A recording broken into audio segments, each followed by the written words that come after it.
घर में असली बॉस कौन होता है, पति या पत्नी? पता है, ये सवाल आज जितना मजेदार लगता है उतना ही पुराना भी है। तो आज हम एक ऐसे ही राजा की कहानी सुनेंगे जिसने इसी सवाल का जवाब खोजने के लिए एक बड़ा ही अनोखा प्रयोग किया। कहानी शुरू होती है एक बड़े ही सीधे से सवाल से, लेकिन इसका जवाब राजा के लिए बहुत गहरा था। उसे बस ये पता लगाना था कि उसकी प्रजा के घरों में असल में किसकी चलती है। नहीं, ये कोई जंग या खजाने की कहानी नहीं है। राजा की दिलचस्पी इस बात में थी कि बंद दरवाजों के पीछे जिंदगी आखिर चलती कैसे है और फैसले कौन लेता है।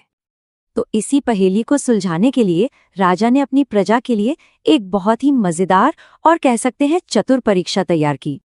राजा ने पूरे राज्य में ढिंडोरा पिटवा दिया कि एक सर्वे होने वाला है। इनाम में 2 चीजें थीं और हर इनाम एक अलग तरह के घर की निशानी था। अब इस टेस्ट की सबसे बड़ी खूबी थी इसकी सादगी। कोई कॉम्प्लिकेटेड नियम नहीं थे। जिन घरों में पति का हुक्म चलता था उन्हें इनाम में मिलता एक शानदार घोड़ा, और जिन घरों में पत्नी की बात मानी जाती थी उन्हें मिलता सिर्फ एक सेब। तो फिर क्या हुआ? जैसे ही सर्वे के नतीजे आने शुरू हुए, एक बड़ा ही कह सकते हैं हैरान करने वाला पैटर्न सामने आने लगा। दरबार में लोगों की लाइन लग गई और सबके सब सेब उठाकर जाने लगे।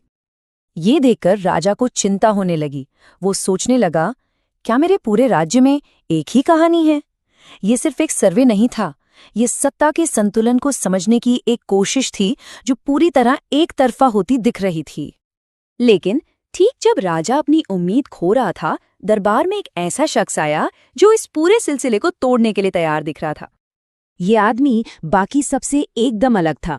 उसका आत्मविश्वास और दमदार अंदाज सबसे जुदा था, और उसे देखकर राजा की आंखों में एक चमक सी आ गई। उसने जोरदार आवाज में अपना दावा पेश किया। ये सुनकर राजा तो खुश हो गया। आखिरकार कोई तो मिला जिसमें घोड़ा मांगने की हिम्मत थी। अब ऐसा लगा कि कहानी को उसका हीरो मिल गया है ना? लेकिन रुकिए, असली कहानी में तो एक और दिलचस्प मोड़ आना अभी बाकी था।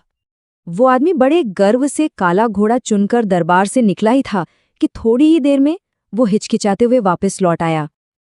और बस यहीं पर कहानी का असली मजा सामने आ गया। पता चला कि उसका फैसला असल में उसका अपना था ही नहीं। उसकी पसंद पर उसकी पत्नी की सलाह भारी पड़ गई थी। राजा तो सब समझ गया था। उसने बस मुस्कुराते हुए उस आदमी को वही इनाम दिया जो अब तक सबको मिल रहा था, एक सेब। लेकिन ये सिर्फ एक आम आदमी की कहानी नहीं थी। बहुत जल्द ही पता चलने वाला था कि ये पैटर्न कितना आम है, यहाँ तक कि खुद राजा के महल के अंदर भी। उसी रात, आधी रात को, राजा का सबसे करीबी यानी मुख्यमंत्री शाही सर्वे का एक और जीता जागता सबूत लेकर हाजिर हो गया।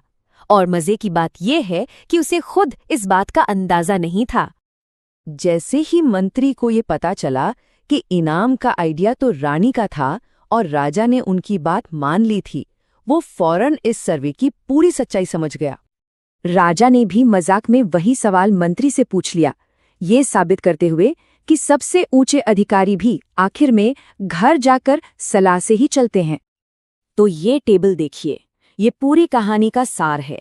एक आम आदमी हो, मुख्यमंत्री हो या फिर खुद राजा, हर किसी के फैसले में एक साथी का प्रभाव साफ साफ दिखता है, और नतीजा सबके लिए एक ही था, सेब। तो आखिर इस कहानी का मतलब क्या निकलता है? ये कहानी हमें ताकत और साझेदारी को एक बिल्कुल नए और गहरे नजरिए से देखने पर मजबूर करती है। ये कहानी सेब को हार का नहीं बल्कि साझेदारी का प्रतीक बताती है। ये उस सलाह और आपसी समझ को दिखाता है जिससे घर के बड़े बड़े फैसले लिए जाते हैं। और आखिर में ये कहानी हमें एक बड़े सवाल के साथ छोड़ जाती है। शायद असली ताकत हुक्म चलाने में नहीं है, बल्कि ऐसी सलाह देने में है जिसे सामने वाला खुशी खुशी मान ले।